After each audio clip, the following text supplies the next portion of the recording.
اب میں بلا کسی تاخیر کے عصر کا وقت بھی ہو چکا ہے، اذانوں کی آواز بھی ہمارے کانوں میں آ رہی ہے، تو ہم بلا کسی تاخیر کے اپنے صدر محترم حضرت مولانا رحمت اللہ صاحب قاسمی دامت برکاتہ العالیہ، ان سے ہم مؤدبانہ مخلصانہ گزارش کریں گے کہ آپ صدارتی قیمتی نصاحی سے ہم سامعین کو محظوظ کریں۔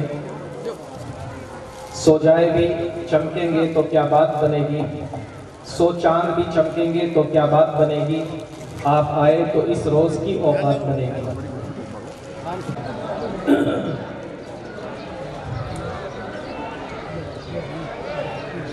بسم اللہ الرحمن الرحیم وأصلی وأسلم علی رسولہ الکریم، اما بعد۔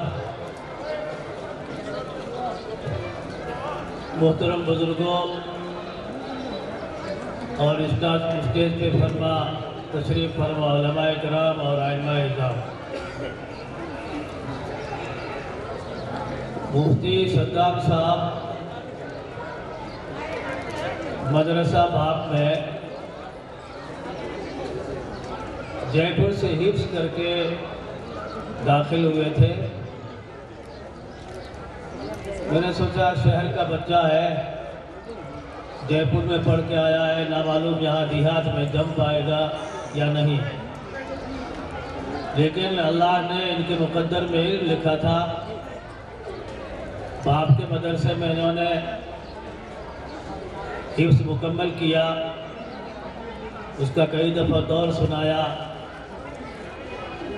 قرأت سبا بھی کیا،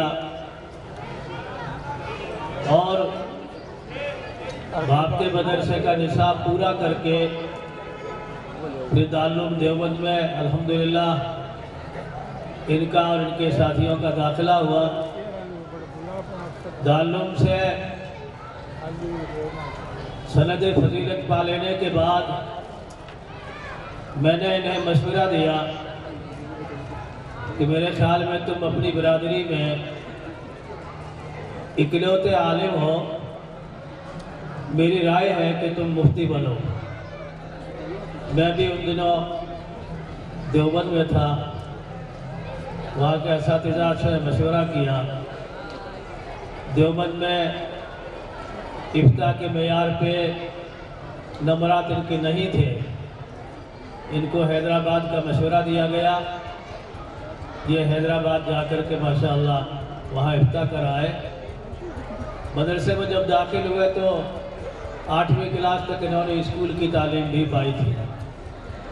اس دوران اسکول کی تعلیم کو بھی جاری رکھا اور آج بھی ان کی تعلیم کا سلسلہ جاری ہے۔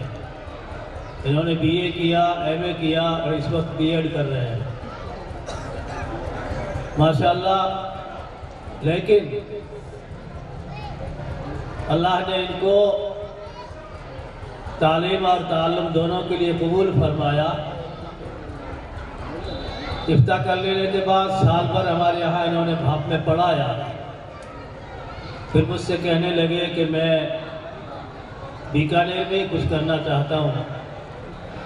میں نے سمجھا یہ اب تعلیم اسکول کی تعلیم میں لگ گئے ہیں تو شاید دوسرا کام نہیں کر پائیں گے، لیکن ماشاءاللہ ان کا شوق تھا، انہوں نے اپنے گھر میں مدرسہ چلایا اور کافی بچوں نے قرآن کی تعلیم پائی، اور آج سب سے بڑی خوشی کی بات ہے کہ 5 بچوں نے حفظ کلام کو مکمل کیا ہے۔ ایک مکتب میں تعلیم جہاں جزوی طور سے اوقات جو ہے ان کو ملتے ہیں، پورے اوقات تعلیم کے لیے نہیں مل پاتے ہیں، اس کے باوجود بھی انہوں نے محنت کی، ان کے اساتذہ نے محنت کی، اور تھوڑی تھوڑی تنخواہ پہ ان کے اساتذہ نے محنت کی ہے۔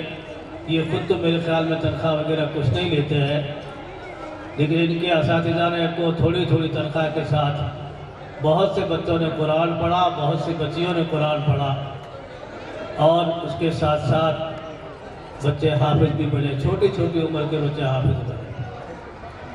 یہ جب مدرسے میں داخل ہوئے تھے تو ہم ان کے یہاں ایک دفعہ مہمان ہوئے، تو ان کے گھر میں ٹی وی رکھا ہوا تھا۔ میں نے کہا بیٹا اب تمہارے گھر میں عالم آئیں گے، اب تم نے جن لوگوں کے ساتھ تعلق کی قائم کیا ہے وہ پرہیزگار لوگ آئیں گے، عالم متقی آئیں گے، جو ٹی وی رکھنے سے ان کو نفرت ہوگی۔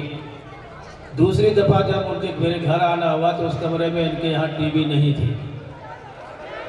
مجھے لگا کہ بچہ ماشاءاللہ ہونہار ہے اور ان کے والدین بھی ان بچے کی بات کو مانتے ہیں۔ آج یہ فری مدرسہ چلا رہے ہیں۔ اس سال بھر سے ان کی کوشش رہی کہ کہیں زمین معقول مل جائے محلے میں کہ جس میں مدرسے کی خود کی بلڈنگ بن جائے اور اس میں بیٹھ کر کے ہم بچوں کو دین کی تعلیم دلائیں۔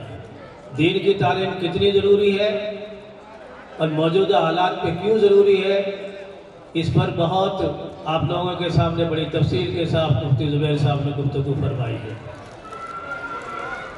ایک پلاٹ کی قیمت بھی ادا کر دی گئی ہے۔ میں آپ لوگوں سے اپیل کروں گا، میرا اس بیکانیر شہر میں سے 50 سالہ تعلق ہے اور آپ لوگ ماشاءاللہ بڑی محبت کے ساتھ ہم سے ملا کرتے ہیں۔ میں آپ لوگوں سے پر امید ہوں کہ اس مدرسے کی تعمیر میں، اس مدرسے کی ترقی میں اور مفتی صاحب کو اس ادارے میں آپ خود ان سے زیادہ اس بات کو سیریسلی لے کر کے اس ادارے کو جلدی آپ تعمیر کراویں گے۔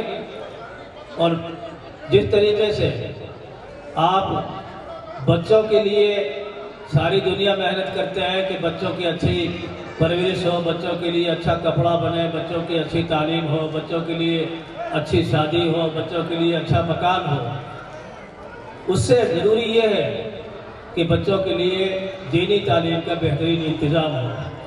اس لیے اس مدرسے کی تعمیر میں اور اس مدرسے کی ترقی میں آپ سب لوگ کھڑے ہو جائیں، اور میں امید رکھتا ہوں کہ سائیڈ کا پلاٹ بھی خرید کر کے اور اس کو جلدی آئندہ رمضان شریف تک انشاءاللہ یہاں مدرسے کی بلڈنگ کھڑی ہو جانی چاہیے۔ میں آپ لوگوں سے یہی توقع رکھتا ہوں۔ میں مبارکباد دیتا ہوں آپ سب کو اور ان بچوں کے ماں باپ کو اور ان بچوں کے اساتذہ کو کہ جنہوں نے ان کو حافظ بنایا۔ اب آگے کی تعلیم بھی ان کی جاری رکھیے گا۔ آپ اگر ان کو دنیاوی تعلیم دلانا چاہیں تو دنیاوی تعلیم کے لیے بھی حافظوں کے لیے آج کل ساری فری تعلیم دلانے کے لیے بہت سی تنظیمیں، بہت سے ادارے ہیں۔ تو آپ IPS بنائیے، IAS بنے، انجینئر بنائیے، ڈاکٹر بنائیے۔